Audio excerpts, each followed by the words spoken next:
Famille, justice, enfance. Bonjour et bienvenue dans Famille, Justice, Enfance numéro 143, aujourd'hui avec Briac Trébert pour un spécial 20 ans de la loi de Ségolène Royal, loi de 2002, instaurant la notion de coparentalité et donc à l'origine des mesures de résidence alternée en France. Monsieur Trébert est journaliste et il publie aux éditions Ouest France « Pourquoi tant de haine ? Enquête sur l'évolution de la coparentalité en France » avec une préface de Boris Cyrulnik. Nous aurons donc une émission en 2 parties, l'entretien a duré environ 1 heure.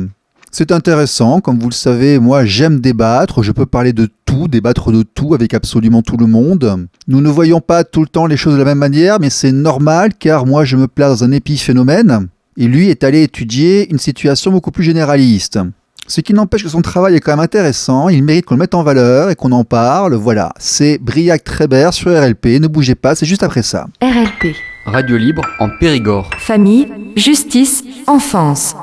RLP 102.3, aujourd'hui avec Briac Trébert, journaliste pour le groupe Ouest France, qui vient de publier « Pourquoi tant de haine ? Enquête sur l'évolution de la coparentalité en France » avec une préface de Boris Cyrulnik aux éditions Ouest France, afin de marquer les 20 ans de la loi Ségolène Royal. Briac, bonjour, vous allez bien ? Bonjour, très bien.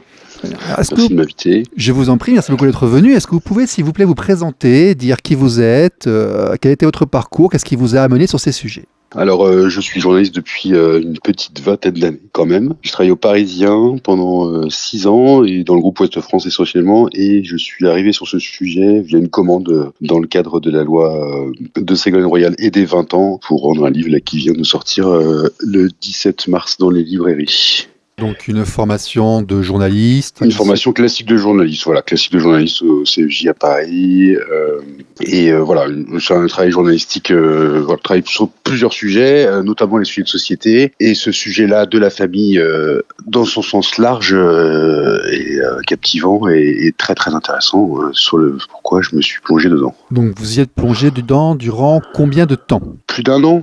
Je dirais plus d'1 an. Alors effectivement, j'ai commencé en septembre 2021 vraiment à me plonger dans cette loi Ségolène Royal, donc qui est inscrit dans le Code civil, rappelons-le, en 2002, le principe de la coparentalité. Donc relire les discours. J'avais fait un appel à témoignage pour récupérer des jugements, enfin des assignations de parents, et j'ai récupéré pas mal de jugements, pas loin de 200. J'ai rappelé pas tous les parents d'ailleurs, mais je les ai en tout cas consultés. Grâce à Doctrine, on en trouve aussi. Donc j'ai lu beaucoup de jugements dans ce cadre-là. Interrogé beaucoup d'avocats, interrogé beaucoup de médiateurs et interrogé beaucoup de juges également. Voilà, un travail très très complexe et très difficile, parce qu'effectivement il y a que de l'humain, donc c'est pas simple de faire la part des choses, mais en tout cas dans la lecture des jugements, voilà, j'en ai retrouvé quand même beaucoup de similitudes dans les dossiers, je trouve, et en tout cas sur une évolution de la loi en 20 ans qui ressemble à un statu quo, ou presque en tout cas. Alors effectivement, on doit peut-être rebondir là-dessus avant d'aller directement sur le livre. En 2002, Ségolène Royal, en se basant sur les travaux de Madame Castelin-Meunier, a été à l'origine d'une loi, la loi de 2002, qui instaure le concept d'autorité parentale conjointe, d'intérêt supérieur de l'enfant, qui ouvre la voie à la résidence alternée et donc au droit de garde partagé et autres. Qu'est-ce que vous en pensez, vous, après avoir étudié l'environnement, la société durant un certain temps, là, en plus c'est votre métier, est-ce que cette loi, question 1, effectivement est rentrée dans les mœurs, a été appliquée, et question 2, est-ce qu'elle a évolué depuis ? Alors évoluer, non. Rentrer dans les mœurs, non, si on veut vraiment dire oui ou non. Alors c'est bien tout le débat de ce sujet, c'est qu'effectivement c'est un sujet qui est très clivant, et particulièrement en France, c'est ce qu'on m'explique depuis 20 ans. Madame Castelin-Meunier, d'ailleurs, je l'ai dans l'ouvrage, elle s'exprime longuement. Toutes les personnes qui étaient à l'origine de la loi il y a 20 ans se souviennent des débats, et ce sont à peu près les mêmes aujourd'hui. Ça a peu évolué. Les chiffres, eux, ont évolué, faut être clair.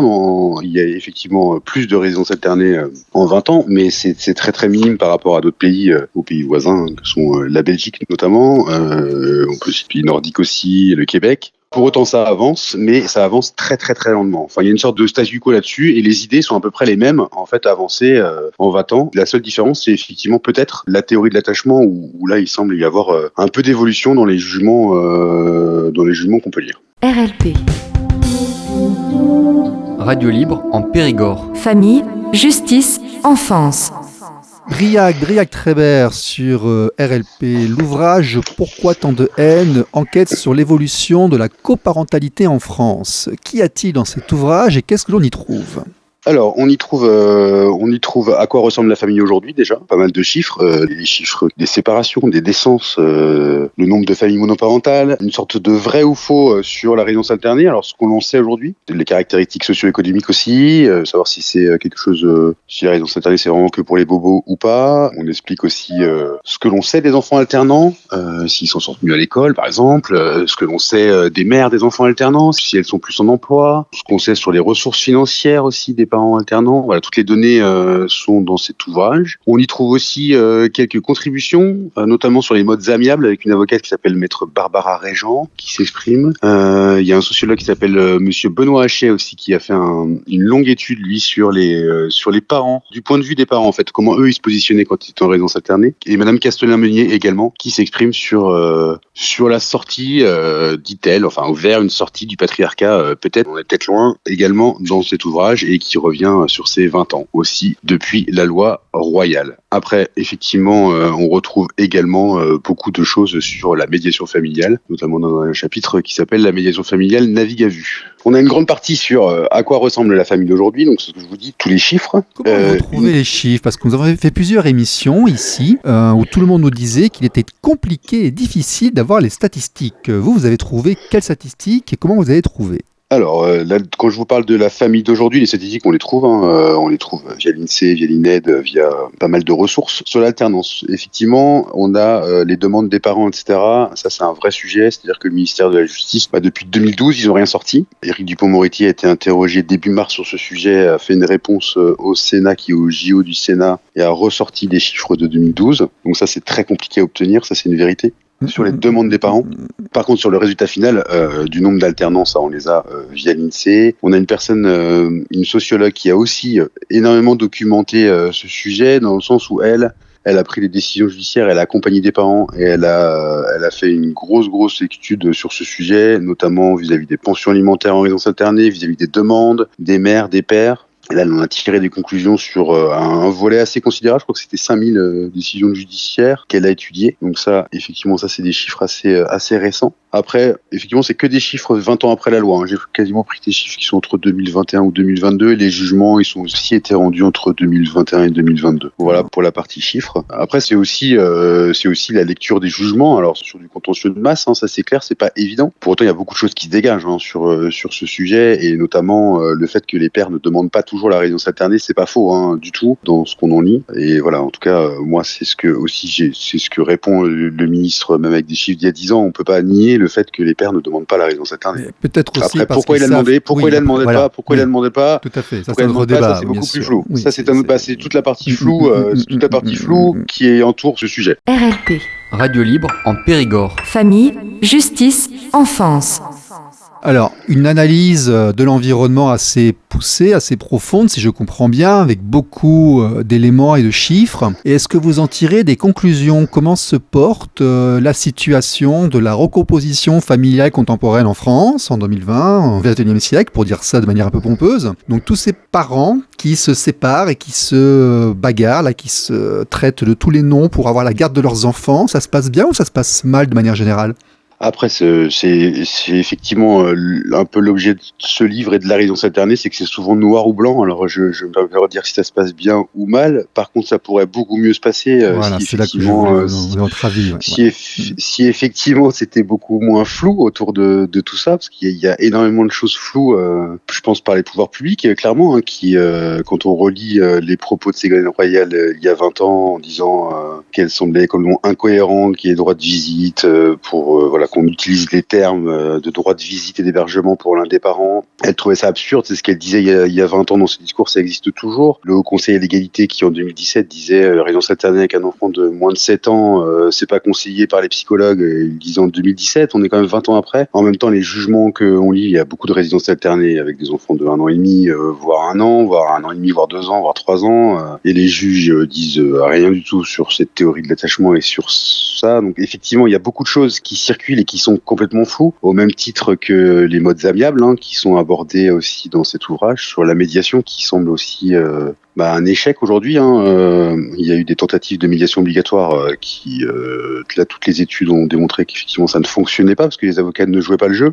Donc là, tout début mars, Éric Dupond-Moretti a remis les modes amiables en avant dans un discours de janvier 2023 aussi. Ça va arriver là dans les mois qui arrivent avec des décrets qui vont être posés sur les modes amiables, qui vont un petit peu obliger les parents à se parler en médiation. Alors obliger entre guillemets, mais en tout cas pousser les avocats à se former à la médiation. Donc ça, c'est plutôt du positif parce qu'on pourra effectivement aussi donner des conseils aux parents dans la communication, éviter beaucoup de choses, c'est-à-dire les écrits aussi lors des assignations. Ce que ne font plus les Belges depuis quelques années et ça semble bien fonctionner. Le Québec aussi. Le Québec, c'est un pays que cite Éric Dupond-Moretti en exemple, où il s'est rendu d'ailleurs en début d'année, où effectivement les avocats qui sont cités aussi dans cet ouvrage, en tout cas les spécialistes entre guillemets du sujet, disent qu'effectivement ça fait beaucoup de mal. Un procès fait beaucoup de mal et que les avocats poussent au procès, c'est vrai. Parfois pour des raisons financières, parfois pour des raisons aussi de fond, de dire qu'effectivement un enfant en bas âge ne doit pas être en résidence alternée. Donc effectivement c'est un peu un cercle vicieux, mais par contre les écrits restent et donc c'est compliqué de faire de la coparentalité après 1 ou 2 ou 3 procès. Donc quand vous me parlez des beaux-parents, effectivement c'est compliqué aussi pour eux. Donc voilà, donc, ça en tout cas il y a effectivement peut-être pas dire que ça ne fonctionne pas, mais en tout cas dire que ça peut fonctionner mieux avec plus de communication en amont et moins de procès quand c'est pas obligatoire, sans doute, oui. Donc vous arrivez sur une conclusion qui est un peu la nôtre, qui est celle qu'il faudrait aller vers la déjudiciarisation afin de calmer les rapports, calmer tout ceci pour le bien des enfants ? En grande partie, ouais. Après, c'est effectivement très très difficile de chiffrer cette déjudiciarisation, un mot compliqué. Il y a des avocats qui disent effectivement que 70% des affaires pourraient être gérées à l'amiable. C'est ce que dit Éric Dupond-Moretti en citant des chiffres du Québec. Enfin, on est dans cet ordre de grandeur-là. Après, effectivement, il faut aussi prendre en compte tous les aspects de violence. Après, moi, il s'avérait qu'effectivement, les aspects de violence, il y a eu un Grenelle de la violence l'année dernière avec des instructions concernant les médiations. Et moi, j'ai lu effectivement des dossiers en médiation où les juges renvoyaient des parents dont l'un des parents avait porté plainte ou fait une main courante contre l'autre parent pour des violences, et le juge renvoyait en médiation, ce qui était contraire au Grenelle aussi de la violence. Donc il y a aussi des incohérences à ce niveau-là. Il y a aussi des grosses incohérences sur la formation des médiateurs, c'est-à-dire qu'il y a un Conseil national de la médiation qui a été créé seulement en fin 2022, dont les statuts sont à peine publiés, les formations ne sont pas claires. Donc il y a tout cet enjeu-là à faire aussi. Donc voilà, effectivement, la médiation, c'est un atout. La déjudiciarisation, c'est effectivement un atout, notamment à travers les écrits. S'il y avait moins d'écrits, moins d'attestations entre guillemets inutiles dans ce genre de dossier, je pense que ça ferait pas de mal. Et c'est un petit peu ce que nous disent les Belges. Moi, j'ai entendu Marie-France Carlier, qui est juge en Belgique et qui a fait une démonstration à l'Assemblée nationale de comment elle marchait, comment ça fonctionnait chez elle. Et elle disait ça, les écrits, on n'en veut pas. On n'en veut pas. Oui, dans certains pays d'Europe du Nord, ils obligent les parents à s'entendre, ils ne s'entendent pas, ils viennent prendre les enfants. Il y a plusieurs façons d'aborder le problème, effectivement. Et Marc Juston, ici, ainsi que Maître Jean Panier, plusieurs intervenants, nous expliquaient qu'il n'y avait pas d'unicité entre les différents tribunaux, qu'on ne pouvait pas avoir forcément les mêmes jugements dans les mêmes situations. Vous avez constaté cela, vous aussi ? Alors effectivement, après sur le fond, je n'ai pas constaté d'aléa, ce qu'on appelle l'aléa judiciaire, je n'ai pas constaté des masses sur le final. Est-ce qu'ils sont tous d'accord entre eux ? Est-ce qu'ils prennent tous les mêmes décisions de la même manière ? Voilà, sur la théorie de l'attachement en tout cas, sur la théorie de l'attachement, ça il faut être clair, on a vraiment des choses différentes et on peut notamment citer un jugement, alors j'en ai lu beaucoup là-dessus sur effectivement les 2, les 3, les 4, les 5 ans, en raison du bas âge de l'enfant, la résidence alternée ne peut pas, voilà, ça c'est utilisé par beaucoup d'avocats, c'est des copier-coller qu'on relit. Ouais, il est trop jeune, il est trop vieux. Il est trop jeune, surtout trop vieux, pas trop, peut-être trop vieux, c'est peut-être les enfants qui je l'ai lu aussi, ça. Mais en tout cas, le trop jeune, oui, il existe. Et là, pour le coup, il y a des juges qui prennent position en disant que non, il est pas trop jeune. On peut pas. Il y a rien qui dit qu'il faut pas qu'un enfant trop jeune soit en résidence alternée. Et ça, je le lis dans les jugements. Et ça, c'est très embêtant dans la judiciaire parce qu'on peut dire une fois oui, une fois non. Et comment voulez-vous que les parents le comprennent ? Et ça, c'est un vrai souci. C'est un vrai souci sur ça parce que les juges ne sont pas d'accord et n'ont pas la même version. Cet aléa me paraît effectivement assez dangereux dans la compréhension des parents et dans ce qu'on disait juste avant sur la médiation. C'est-à-dire que si les magistrats, s'il y a trop d'aléas judiciaires autour de ce sujet, c'est compliqué. Et moi, c'est ce que je lis et ce qui me semble très incompréhensible dans cette enquête, c'est de se dire que voilà, un parent qui demande la résidence alternée avec un enfant, mettons de 3-4 ans, la demande et que son copain, lui, il l'obtient. Le juge dit OK et l'autre dit non parce qu'un enfant de moins de 4 ans, c'est pas bon selon les psys. Ça, c'est assez difficile à entendre, voire même très très difficile à entendre. Et là, c'est pas clair du tout, quoi. Et ça voudrait même dire que le parent qui obtient la résidence alternée avec un enfant de 4 ans, il fait du mal à son enfant parce qu'il a une résidence alternée, enfin, pour étayer plus loin. Et ça, il faudrait vraiment que les magistrats soient d'accord là-dessus. Je cite un jugement là de Besançon, par exemple, en 2021, tout récent, où effectivement, là pour le coup, c'est une maman qui avait la résidence. Le papa s'est rapproché en demandant la résidence alternée. La maman a fait appel pour un cas assez classique, et le juge écrit l'objection donc de la maman est articulée sur une pétition de principe exclusif de toute évidence empirique. La thèse selon laquelle l'alternance domiciliaire serait dommageable pour un enfant de moins de 6 ans a été soutenue par une école de pensée américaine qui a conceptualisé et prôné la théorie de l'attachement, laquelle est fondée sur l'idée que l'enfant ne peut être séparé de sa mère durant les premières années de son existence. Mais l'absolutisme de cette opinion a été battu en brèche par ceux-là même qui l'avaient énoncé, écrit le juge, qui cite un article paru dans la revue Attachement dans l'humain développement dans la livraison du 11 janvier 2021 où 70 signataires adeptes de cette théorie ont conclu leur analyse en affirmant qu'aucune priorité ne devait être accordée à l'un des parents à des fins de quoi pourrait être compromise le développement et le maintien des autres relations d'attachement de l'enfant. Il cite Caroline Siffrin-Blanc dans son jugement. Il s'en déduit que l'âge de l'enfant n'est pas intrinsèquement un obstacle à la résidence alternée, ce n'est donc qu'en contemplation des données spécifiques et circonstanciées qu'il peut être mis un terme à la mesure. Donc voilà, donc du coup, en l'espèce, la résidence alternée a été mise en place. Voilà ce que répond le juge. Mais par exemple, écrire ça dans un jugement en disant que cette conception ne vaut rien, en gros, a été battue en brèche par ceux-mêmes qui l'avaient énoncé. Mais sauf que dans le même temps, dans un autre jugement en France, effectivement, on dira en raison du bas âge de l'enfant, il n'y a pas de résidence alternée. C'est assez exceptionnel quand même. Vraiment très dommageable. Là, vous me décrivez un jugement qui est quand même très rédigé. Généralement, les réponses sont beaucoup plus succinctes. Et j'ai un magistrat sur cette antenne qui est venu intervenir, qui m'a dit « j'ai analysé les jugements dans ma juridiction. Quand on accorde quelque chose au père ou quand on accorde la résidence alternée contre l'avis de la mère, le niveau de justification, le nombre de lignes de justification est beaucoup plus important que lorsqu'on donne la garde à la mère ou lorsqu'il y a accord entre les deux. » Effectivement, ça c'est vrai aussi. J'ai vu cette étude. Alors après, je l'ai aussi vu dans les jugements. C'est généralement plus long. Après, sans une question de résidence pour le père, même en termes de résidence alternée, effectivement, pour justifier une résidence alternée avec un enfant en bas âge quand la mère ne le veut pas, c'est généralement long parce qu'il faut l'argumenter. Il faut dire pourquoi. Parce que justement pour ça, pour ces raisons-là, parce que effectivement, un enfant en bas âge, vu que effectivement il y a des conceptions qui disent que ça pourrait ne pas être bon pour l'enfant ou que ce n'est pas bon pour l'enfant, mais en fait on n'en sait strictement rien et c'est ce que ça démontre à travers tout ça. C'est effectivement, ça n'a à peu près rien à voir avec l'âge, c'est surtout l'investissement des parents. C'est un peu plus long, oui, c'est clair. Ils se sentent obligés de le justifier et c'est sans doute assez dommage, même si c'est pas dommage de démontrer que effectivement les deux parents ont les mêmes capacités à s'occuper de l'enfant et ont la même envie. Après, c'est plus les âges qui sont problématiques dans ce qu'on lit, c'est qu'effectivement on peut toujours lire en France quand on parle d'aléa judiciaire, il existe soit l'aléa existe toujours. C'est-à-dire que un juge pourra écrire en raison du bas âge, on ne peut pas fixer la résidence alternée, un autre dire ce que je viens de vous lire. Ça, c'est embêtant. Oui. Ça, c'est embêtant dans la cohérence, parce qu'on a besoin de cohérence pour élever un enfant, on a besoin de cohérence, et on l'a pas aujourd'hui à travers ses propos. Oui.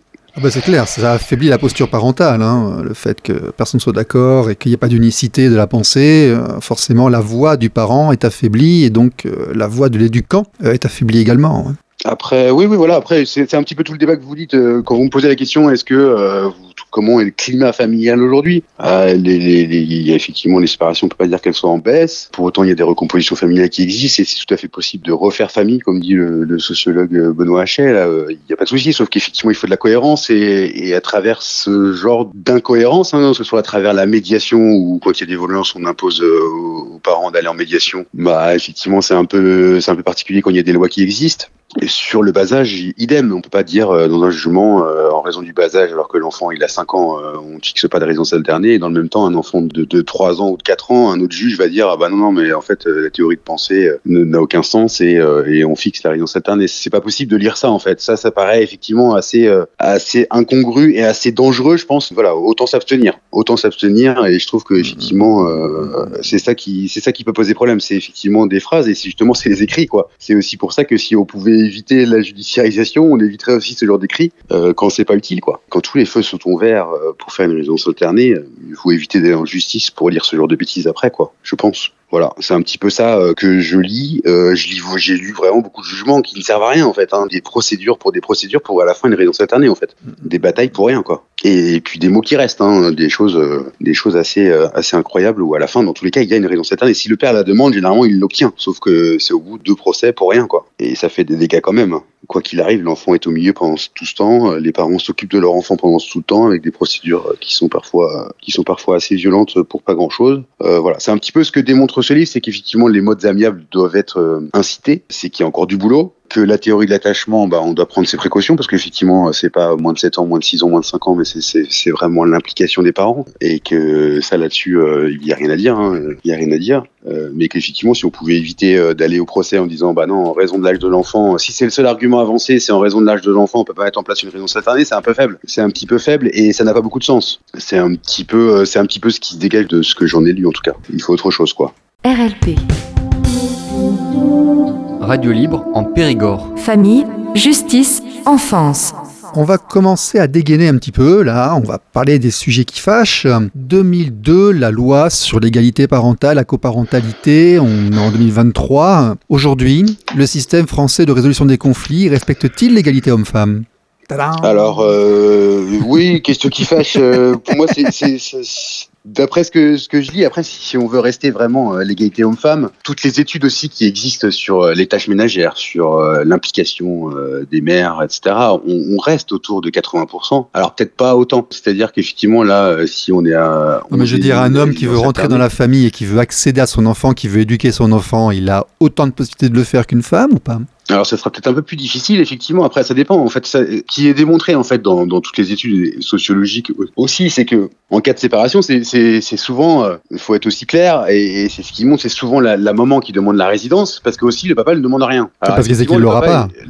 Le père, alors voilà, c'est tout le débat. Effectivement, vu les chiffres, on dit il sait qu'il l'aura pas. Sauf qu'en fait, s'il fait la démarche de la demander, la résidence alternée, il y a de grandes chances qu'il l'ait. Ça, faut aussi dire ce qu'il en est. Après, le débat, c'est qu'effectivement, ça sera un petit peu compliqué parce que si la résidence alternée n'est pas mise en place tout de suite, on lui dira, bah écoutez, monsieur, ça fait 1 an que l'enfant est plus avec la maman, donc vous demandez la résidence alternée, mais bon, dans l'intérêt de l'enfant, il voudrait mieux. Mais sauf que lui, il est dépendant du délai judiciaire, donc là, c'est compliqué. Alors, après, ce qui a été mis en place avant, généralement, dans l'intérêt supérieur de l'enfant, ça reste. Alors nous, en association de soutien et de suivi, quand on fait les permanences et qu'on étudie les dossiers, le schéma classique que l'on constate, c'est très souvent quand même madame qui éloigne les enfants, donc il y a un éloignement géographique qui fait que les procédures vont se dérouler dans son nouveau lieu de résidence, non pas forcément celui du père, donc il y a un éloignement qui est fait, de facto. Le juge ne demande jamais à ramener les enfants là où ils étaient initialement, il dit toujours pour ne pas bouger les enfants, il dit ça fait que 10 jours qu'ils y sont, bon, ils vont quand même y rester, et après, le père va demander la RA, il ne l'aura pas parce que les enfants seront à 200 ou à 300 km, ou alors parce que ça fait 10 ou 15 jours qu'ils les ont pas. Ou alors, si jamais il y a doute, on demande enquête. L'enquête, ça prend 1 an, on se revoit 1 an plus tard, et pour ne pas déranger les enfants, on est figé. Voilà, ça c'est un schéma qu'on voit très souvent, avec une ligne, le père qui se plaint d'aliénation parentale, et la mère qui se plaint de violence quand ça se passe mal. Vous, dans votre étude de dossier, vous avez retrouvé ces schémas-là, ou c'est que les cas qui fonctionnent mal, qui viennent nous voir, qui reproduisent ça, ou est-ce que c'est généralisable à l'ensemble de la population ? Alors, c'est très difficile de généraliser des affaires familiales, parce que chacun... C'est des tendances sociologiques, c'est tout. Voilà, après, effectivement, au-delà de la généralisation, les éloignements volontaires, effectivement, que vous évoquez, ils existent. Après, il faut aussi dire que quand on regarde les jugements, si effectivement des parents sont en résidence alternée, c'est quand même un peu le premier qui bouge aussi, qui perd la résidence alternée. Ça, c'est une vérité aussi, alors que ce soit la mère perd, mais ça. Ou qui l'a fait perdre à l'autre.